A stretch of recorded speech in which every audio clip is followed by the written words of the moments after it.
below. Today's event is called Healthcare Uninterrupted, and really it's what happens when a disaster strikes. So it's not if a disaster strikes, it will, whether it be a natural disaster, fire, flood, hurricanes, whatever, and also cybersecurity. So today we've kind of melded together two topics here. One of them cybersecurity, and then one of them business continuity. And we've got two presenters with us. Bill Virtue on the security side, and I'm going to leave this up here for just a second and let you scan through. I'm not going to go ahead and read everything about Bill, but you can see that got a lot of experience and expertise in security. And then Rudy Ramore, who's more of an IT guy, but he's got a lot of expertise in business continuity, disaster recovery, data center, et cetera. So you can see Rudy. These two are our speakers here. We'll take, everybody should be on mute. We'll take questions at the end, but if you'll put them into the chat box, I'll bring the questions up. We're going to try to do about 40 minutes of presentation and about 10 minutes of questions, and give you about 10 minutes back in your day so you can, get through to your next meeting. So without any other interruption, I'm going to switch slides here and then turn it over to Rudy and to Bill. Good morning, everybody. This is Rudy Ramore, and yeah, I'm a senior systems engineer in the data center practice, what we call the technical services group at Connection, and we handle pretty much everything data center wise, including business continuity and disaster recovery. Thanks for attending, and we're here to talk about continuing mission critical services in the age of superstorms and ransomware. I mean, can I have the next slide, please, actually? We are in an interesting age with regards to everything IT-wise. It seems like we're under constant attack. If you could hit the build the slide. It seems like there are threats every day to our infrastructures and the continued running of our businesses. And we think that disaster recovery, business continuity, disaster recovery, and security really go hand in hand because they are kind of joined at the hip in a lot of ways that a lot of people may or may not realize. I know that the healthcare industry in particular has historically lagged in adoption of security solutions and BCDR, of course, present company accepted. But we'd like to educate you on some techniques that companies are using to deal with these attacks. And they come in basically three flavors, and these are the sexier names, I guess. Ransomware, i.e. security. Ransomware is certainly the one that's got the most mind share these days. Superstorms, which of course is cover for all natural disasters, really, and compliant. I think particularly in your industry and many others, the regulations may be different, but they have to be complied with. And many of them do involve having security and business continuity and disaster recovery infrastructure. So since ransomware is first, I'm going to hand it over to Bill to talk about that. Yeah, thanks, Rudy. Can you hear me all right on your end? They can't talk. Rudy, can you hear me? I can hear you. Rudy, you can hear me, right? All right, great. All right, thanks. Yeah, we do see threats every day. Threats against our critical infrastructure, our healthcare data, and threats against our personal information as we work more online. And these threats come in many different forms, right? The ransomware that Rudy mentioned here. We see a lot of phishing attacks. We see denial of service attacks, encrypted malware, and the list goes on. Many of these threat actors are persistent and they're well funded. So if they want in, they'll work hard to get into your network and capture your data. Move to the next slide.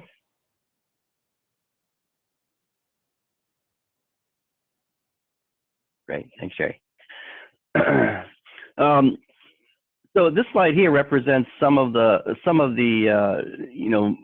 threats that we've seen, and a lot of these you'll know about, the Target attack, the Home Depot attack, TJX. These are the more well-known attacks and breaches that have happened, typically as a result of breach notification laws that are now in every state that we have. On the healthcare side, we've thrown a bunch of them up here. Hollywood Presbyterian that you should be familiar with, but there's a lot of others, right? UC Davis Health, the Leahy Clinic, Anthem more than twice. So you can see that you know, there's no shortage of breaches that are out there, and they do occur every day. These are all companies that have had and do still have security technologies in place. So it really shows that getting security right is hard to do. In fact, it's really hard to keep the bad guys out of your network. So what we'll see as we transition through these slides here is that recovering from a security incident post-breach is very similar to recovering from a natural disaster. Rudy, can you talk more about some of the superstorms that affect our landscape? Yeah, I just wanted to add to this slide. I actually spoke to a customer yesterday who said that we should add their logo to this slide. Right. It does continue to affect all of us, really. And yeah, recovering from a security incident, I think, does have a lot in common. I think we'll outline a lot of those ways later on, but the two I think that are relevant to this particular slide, I think, is that you know, a security incident follows an incident response protocol, and I think it's useful if the organization can, you know, has the same the business continuity and disaster recovery protocol is tied into the same incident response, so that you know, everybody is involved that needs to be involved. And I think a lot of times the ultimate recovery from a security incident is to do a recovery of a system or systems. So I think that's you know, an important thing to note at this point. Now, as far as weather goes, I think everybody knows we're seeing more and more severe weather. You know, whatever the cause may be, whatever your beliefs on that, I think it's a reality that it's happening. You know, not only we're talking about superstorms, Harvey, Sandy, we're talking about, I mean, we see tornadoes now in the Northeast. That, you know, was not a common thing before. And we're seeing wildfires, you know, bigger than many in recent history, and more numerous. This particular slide, actually, if you could go to the next slide, please. The next slide shows. Thank you. You jumped a couple. Skipped a couple. We're at 4, number 4. Oh, two before this one. That is his slide 4. How did that work? Oh, it's an update problem. Okay, there's a slow update going on here.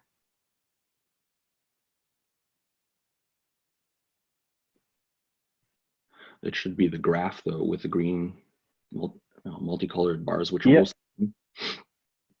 If you can see that, I think you can see this is a chart from the National Oceanographic and Atmospheric Association, NOAA, and it outlines storm damage by year, and you can see that that number is just, you know, ballooned recently. I can't see the exact number. It's over 360 million, I think, on 360 billion, I should say, on the right-hand side there in 2017, and the majority of that bar is green, which is the superstorm bar. So that you know, I think outlines the nature of the problem, and, you know, cause for concern, and things that we need to account for to be able to recover from. And, you know, when a disaster happens, and not only do you have immediate business concerns, how do you get the business up and running, then you will start to have to think about what compliance issues might arise from that. And I'll hand that back to Bill. Yeah, Jerry, can we get to the compliance slide, which is, I think it's 2 before this one. Nope, the other direction. I apologize, but my system's moving slow here, so I've got this one. It's the one before that. Mm-hmm. And that one. So I'm there's one in between. Apparently not. Apparently not. Okay. If you want, I can share mine. Yeah. Or Rudy, you can show yours, one or the other. Either way, I can one. I've got it up. Oh, you do? Okay. I was gonna say I could go find it. Let me get into slideshow. Oh, no, it's better to share the screen first.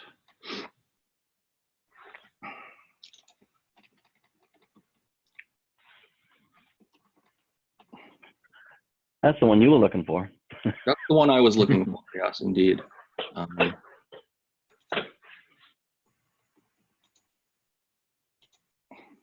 Yes. All right. And if we can Okay. move that one, we'll talk a little bit about. There you go. Talk a little bit about compliance here. So compliance in healthcare is about HIPAA, obviously, and specifically it's about confidentiality, integrity, and availability, or what is referred to as the CIA.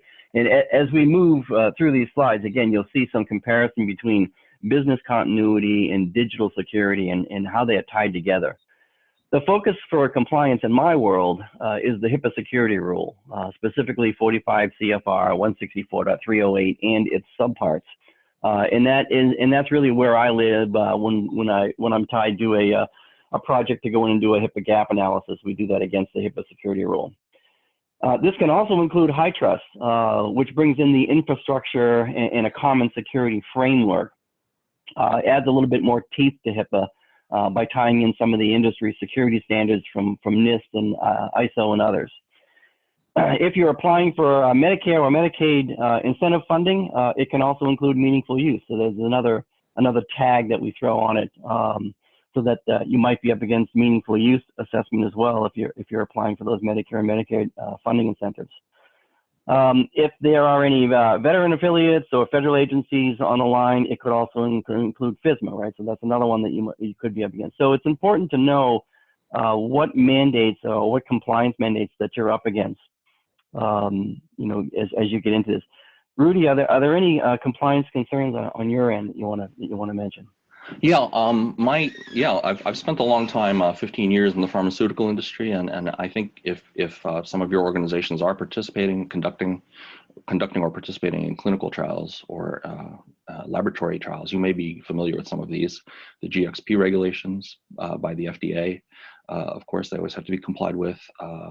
The CMS, if you're involved in Medicare, providing service for Medicare recipients, the CMS and Department of Health and Human Services regulations come into play, and I think anybody who is seeking JCO accreditation has some concerns as well. And of course, there may be others depending on the exact nature of your business, but I think these are the big names that I think everybody recognizes. Of course, public organizations have to worry about Sarbanes-Oxley as well, which is a logo that we didn't put on here. So yeah, I think there's no shortage of things to worry about in the compliance arena for most people. Now, we've kind of discussed what all the problems are. Where do we start? So Bill, where do we start? Yeah, so now we can move to that building block slide there. Great, fantastic. So in healthcare, it's a very fluid environment. So knowing where to start is tough sometimes. There's a lot of users that are moving from room to room. They're moving from floor to floor. We have the wireless environment, mobile assets that are in use, tablets, smartphones, and of course the explosion of IoT devices in the healthcare industry. It's the wearable devices and anything that's moving around in the network. The good news is that there are solutions that covered entities can implement to help protect PHI, but you have to know where to start. And Rudy, I don't know if you're going to do anything on the building block slide here, but with that considered, what about the physical network and the physical landscape itself? There's things to consider there too, right? Yeah, there's so many, and again, we're talking about how the landscape is evolving.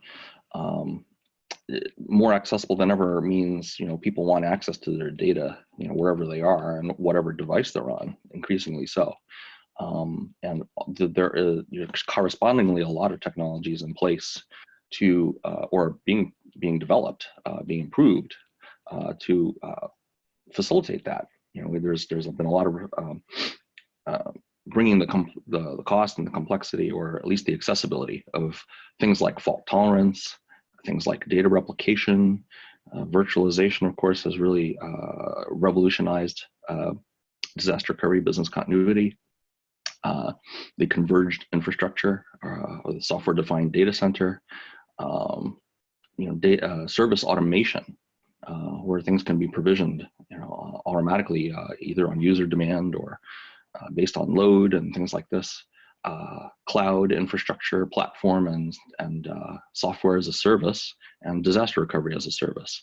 I think it opens up a lot more opportunities for people to protect their data well, in the disaster recovery sense, but also a lot more things to think about when you're looking at your security infrastructure as well.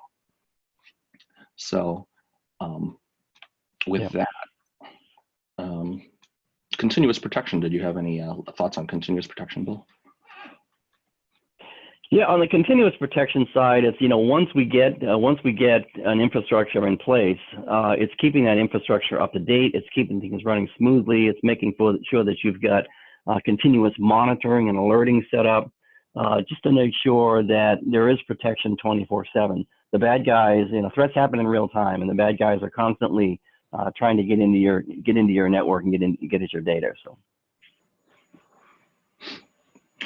So with so many possibilities, I think it does become a challenge. The new challenge in this arena is how to decide what solutions are best for you, for your organization, because everybody has their particular needs, and that's why there are so many different options.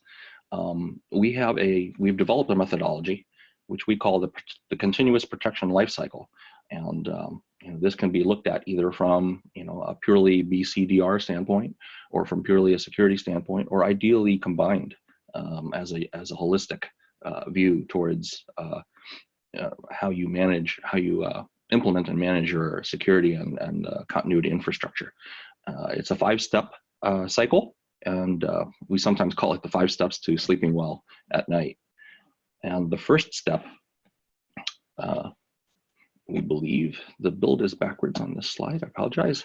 It is a business impact analysis, and I think we recognize this term mainly from the business continuity side, but I think it really does apply to both in terms of what you're really trying to do when you do a business impact analysis is you're kind of taking the technology out of the equation and asking the business, what are the risks and effects of loss? What happens if your systems are down? What happens if your building is unavailable? What happens if certain people are unavailable? And what is the effect of that on the business? What business processes will be impacted the most, and which are the most critical that need to be restored if they are interrupted? And of course, what risks could cause those effects? And those risks are everything we've discussed so far and more, from security to natural disasters to compliance risk. And I'm sure Bill has also some more thoughts on this as well. Yeah, so we'll get into it. We'll get into it a little bit more about what assets do you have that might be a target. And it's important to understand what your network looks like, right? Where are your assets? Where are your critical assets that store sensitive content, your PHI? What systems are transferring ePHI? What security technologies have you got in place to protect that? So, ask yourself some questions. What technologies do you have in place at the endpoint to protect the user? And is it working? What technologies do you have in place to protect the server infrastructure in your databases? Is your cloud strategy secure? What about your mobile medical apps that are being used? What about your business associates? Are they secure? Understanding your environment is really the first step in managing security and getting risk under control.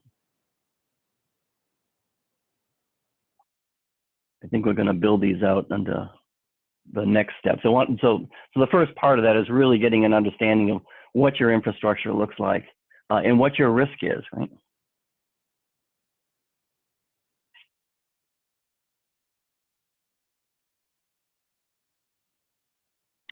Am I leading this one? Once you I can lead this. I can. You want me to lead this one? It's up to you.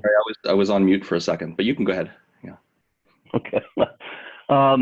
So we talk about policy development here. You know, a written security policy and written procedures when disasters do strike help you manage that risk and help you manage the data security.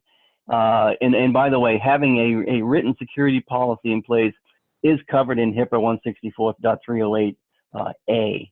So having that written security policies and procedures is important. Determining the right level of access to sensitive content and sensitive data is something else that you should do. You know, you really need to provide the right level of access to the data to the users that need it, and restrict unneeded access to protect the patient data. What about downtime and availability, Rudy? Yeah, and that's very true.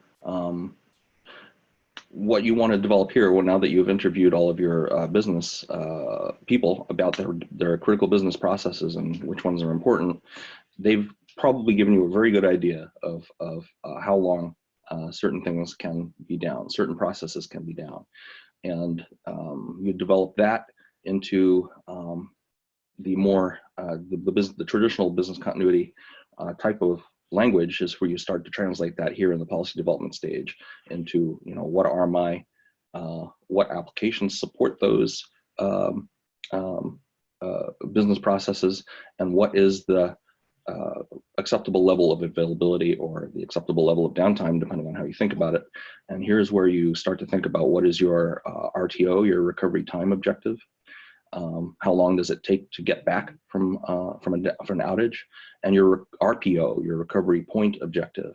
When you do recover, how old can the data be, or how old is your target for how old the data should be at the point of restoration.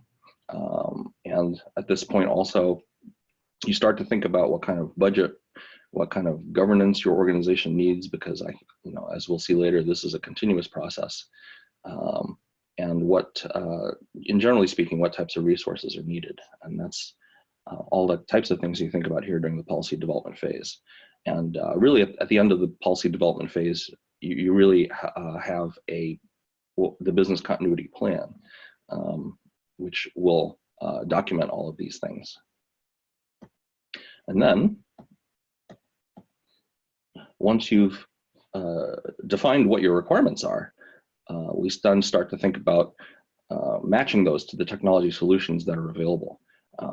Which technology solutions will give you that recovery time that you need, will give you that recovery point that you need, and which will also fit your budget, and which will also fit your capability to support them. And this whole design process, having the requirements clear, usually makes the solutions a lot more clear. And also the same is true in the security the world, I believe.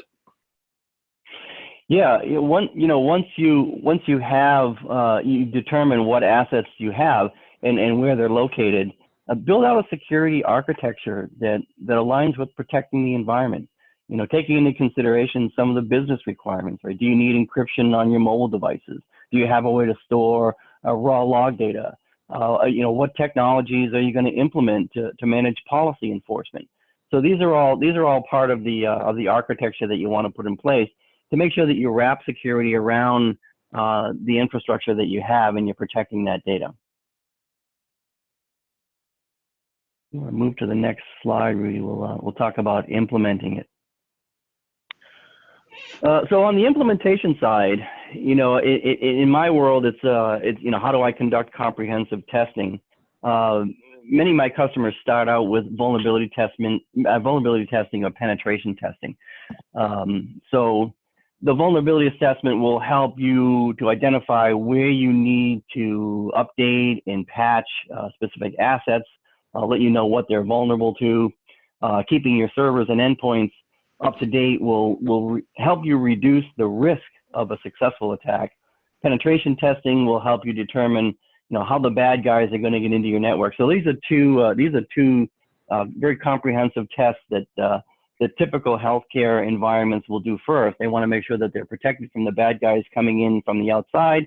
They want to make sure that their infrastructure internally is up to snuff, so they'll do a vulnerability assessment there. And then they align that with whatever patch management or update processes that they have internally to keep those systems up to date. Most of the attacks a lot of the attacks that we see are written against known vulnerabilities. So keeping those servers and those endpoints up to date with patch management is one of the ways that we can help protect those assets. Absolutely. Rudy, what about things on the implementation side on your side? Yeah, the big challenge, I think, it can be a big challenge for security infrastructure as well as business continuity. How do you implement the solution? Because these things need to be done, but they also don't necessarily advance your, what the business is doing right now and what the business is trying to accomplish right now. They're really kind of above and beyond that. They're protection for events that might happen. And so as I'm sure all of you know, we can't hire dedicated people. We don't have that luxury anymore, most often, to hire dedicated people to do business continuity and disaster recovery. I mean, that used to be the case. And so therefore, everybody is trying to do it along with their day job and finding, it doesn't necessarily prioritize. So I think that, both for security infrastructure and for continuity data protection type of infrastructure, it does often help to have partners that you can lean on to help implement these things for you, partners that you can trust, whoever they may be, and and bring them on board to help you do these things. Because we all have shops to run in the meantime while this is going on. So that's the implementation side, and then we see this, as you might imagine, as a life cycle. What we really have here is starting with a business impact analysis and going through the implementation. I look at it like painting the Golden Gate Bridge. As long as your business is moving forward, as long as your the things that your organization wants to do are changing, hopefully for the better, your plan, whether it be security or data protection, your plan will never be totally up to date. So we feel that you have to test the plan regularly and make sure that it works, make sure that it is up to date. You do find a lot of things that change during a test, and we recommend a full test. We should test as much as possible from the infrastructure itself. Hopefully, you have created the ability to be able to run a second copy of the infrastructure, at least for during a disaster recovery test, and that you have all the key players involved, including the people using the systems. And you do find a lot during those tests that you can bring back even to improve the production environment. And I think it really should also be plugged into your change control processes so that you don't miss anything with regards to, it's easy for a plan to get out of sync with system gets upgraded, system gets replaced, things like this. There has to be some sort of linkage to, hey, we need to update the business continuity plan, and we need to generate disaster recovery plans for the updated system. And monitoring and management, just to make sure that all of your systems that you've put in place for recovery purposes are still running and still copying data, and still you can still actually restore the data. I think that's one thing that many people overlook. You should periodically test to see if you can restore the data, and ongoing monitoring management is equally important. I'm sure you have similar thoughts on your side, Bill. I do, yeah, especially in the monitoring and in the management piece. And I agree that not enough of my customers are doing the actual. Let's see if we can rehydrate that data from the backup, and does it actually bring it back cleanly? And the same goes for incident response on the security side. Let's do some tabletop exercises to make sure that we have a plan in place and that we can follow a plan in a tabletop exercise to see if things work out. It's all about risk management, right? And understanding what your risk tolerance is. And on the monitoring side, it's about who's watching the network. And to your point earlier about bringing in partners and bringing in people that can do this. A lot of my healthcare customers, they're not in the business, right? They're not in the business of monitoring and managing security 24/7. So they bring in somebody that can do that. Who's watching the network to make sure that the bad guys don't get in. This is something that has to be done. It has to be a 24/7 type of management process. We can't get a report once a week or once a month or once a quarter about all the things that went wrong on the network. We have to be vigilant and watch the network 24/7. And if you have that expertise in-house, that's great. And if you don't, you really should look to see if you can outsource some of that capability.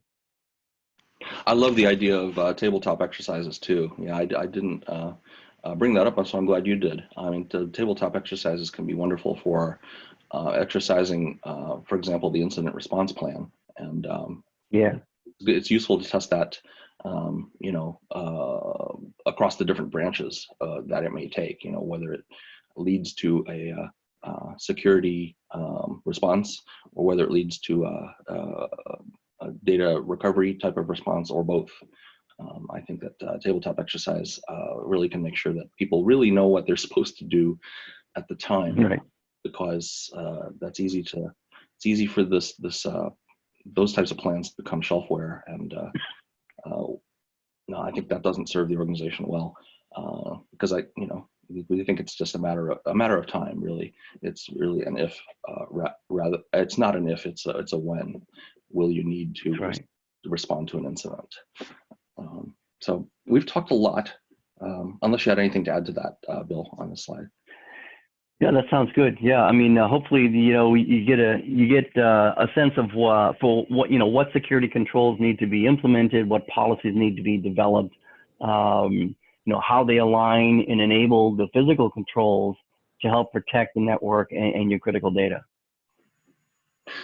Yep, and so we've talked a lot, so I wanted to just recap what we've talked about. We do see the continuous protection life cycle as a 5-step cycle with a business impact analysis. Starting step 1 of business impact analysis, know your landscape, both data infrastructure and security. Number 2 is develop your business continuity policies, and you want to consider, of course, not only availability but security as well. And then step 3 is design solutions that are available and secure according to those requirements. Step 4, implement, document, and test those solutions. And then step 5 is to regularly monitor, regularly review, regularly test all of this wonderful things that you put in place to make sure that they are actually still doing what you intend them to do. And we think that it is a cycle. It's ideal if you start with a business impact analysis, a BIA, but it really is the important thing is to make the next step. I think wherever you are in the process, if you have let's go back to that slide for a second. Maybe you don't. Maybe you have a short-term need, and you have a solution already in mind, and you need to put that in place for either security or data protection.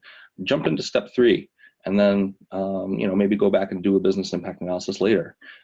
I think the important thing is to keep implementing these strategies and these technologies to make sure that your data is protected. And that's the bottom line, really. To being able to sleep well at night. The important thing is to keep taking the next step. And we do have some suggested questions. I won't read them to you, but I'm sure that in your environment there may be other different kinds of questions that you might be asking yourself, and it really is, just important to start. Just do it, if you will. Just start and jump in somewhere and get into the life cycle. Yeah, Bill? well said, Rudy. Well, I think that ends our formal presentation. And I think we've got some time for questions and answers. And I think that Jerry's got some. Jerry's controlling that. Yeah. I'll moderate the questions and answers. I'll remind you to, if you could put your questions in the chat box and send them over to me. I've got a couple here queued up, so I'll give you a minute or two to get your questions in. The first question is, as you mentioned, a lot of organizations don't have dedicated people working on this anymore, and everybody's kind of doing it as, in addition to their day job. Are there places where there are like templates or resources for DR plans, business continuity plans, et cetera, like that people could find? Yeah, there are, I think, let's see, there are a lot of places actually where you could get that kind of information, and some, they don't always, have the same advice really in terms of, what things you should be doing, what you shouldn't be doing. I think generally they agree, but I think they may disagree about the particulars. There's of course the standards. The NFPA 1600, I think, has a continuity. I know that actually has a continuity standard in it, and the ISO standard, whose number eludes me at the moment. I will get that for you before we stop talking. The ISO standard is the new international standard. There may be others if you're involved in federal. There are federal business continuity standards as well. More than one. If you're dealing with the military, for example, it would be different than the regular GSA. And there are places like even ready.gov, which is run by Homeland Security, which has a lot of information about how companies can prepare for disaster. I think that's an excellent resource right there. Yeah, on the security side, there's a lot there too as well. On the standard side, there's some of the NIST publications that are out there, SP 800-53, SP 800-171. Those are good places to start from a standards perspective. On the architecture side, it's COBIT 5, which is typical in the industry. Obviously, the HIPAA security rule is a good place to start. If you're looking for templates on how you develop these policies, the SANS has a great set of templates that they'll give you a head start on defining these policies and procedures. So that's another good place to go. Okay. Our next question revolves around funding. So, budgets are tight. Executives, don't often see the need for this until they see the need for it. How do organizations, or in your experience, how have people convince their executive teams that these projects need more resources and more funding? Well, I'd love to take that one, Rudy. First, the first thing that we do is we do a risk analysis, right? We come in and do a security risk analysis, and we identify where the highest risk is in the environment, and we align that with some of the work that Rudy would do with RTO and RPO to say that if we had a catastrophic breach, we wouldn't be able to recover for a week, and this is how much money we would lose. So that type of exercise that we go through, a risk assessment, certainly at least opens the eyes, and it helps the customer align what budget they do have to remediate some of the higher risk in the environment first. I mean, none of the stuff is easy. All the stuff is hard to do on the security side, and nobody has unlimited budget. So unfortunately, we work with a lot of customers that have limited budget, but they want to know where to spend it. They want to know where their highest risk is, and focus the budget there. Yeah, I agree on the analysis part. I mean, it's very sobering actually in a lot of cases where if you do a business impact analysis and maybe you don't even do a full one, you do kind of an abbreviated one, just an assessment based on what you and your staff know as IT professionals. Or healthcare informatics professionals, it can be very sobering to actually map it out on paper in terms of, okay, we need these things in order to operate, and these things have no way to be recovered, if that's the case, or the recovery is going to be too slow, or what the case may be. To map that out on paper, it can get your attention for sure. And I know in a lot of organizations, I know it's this way in pharma, is compliance can be a really big hammer to wield as well. I think a lot of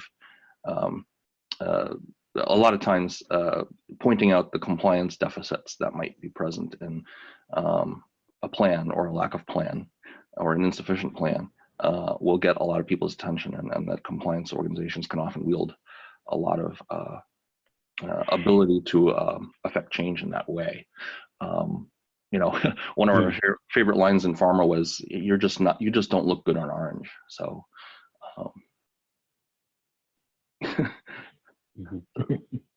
it's a compliance compliance joke. Sorry about that.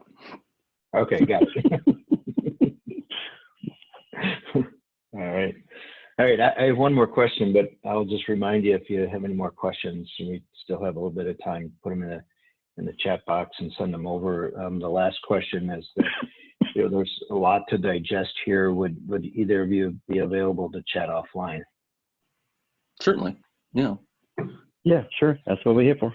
Yep, we can certainly set up time to do that. So this is Jerry, and I will. You're going to get an email after the session's over. So if you want to reach back to me, or I think it's the Michigan HIMSS chapter email address that you're going to get it from. Reach back, and we'll put you in touch with these guys. Any other questions? All right, we're going to finish about 15 minutes early, which is amazing. Thank you guys for, I think it was a pretty comprehensive presentation. I asked you to hold it to 40 minutes. You did well on that. Gave people time for questions. Again, I want to remind everybody, the Michigan HIMSS chapter, we've got a couple of upcoming events. So if you're not receiving our bi-weekly newsletters, reach out to us. Check our website. We've got participating with MyHIN on the Connecting Michigan conference in June, and we're in the early planning stages of a full-day conference in the Southeast Michigan area in the October timeframe. There's a save the date out on our website. This presentation here again is recorded, and sometime in the next couple of days you'll be able to access the recorded link if you want to share this with anybody else in your organization. Rudy and Bill, thank you so much for your time. Thanks for everybody that attended, and you all have a great day. Thank you very much. Thanks for having us on. Thank you, Jerry. Bye now.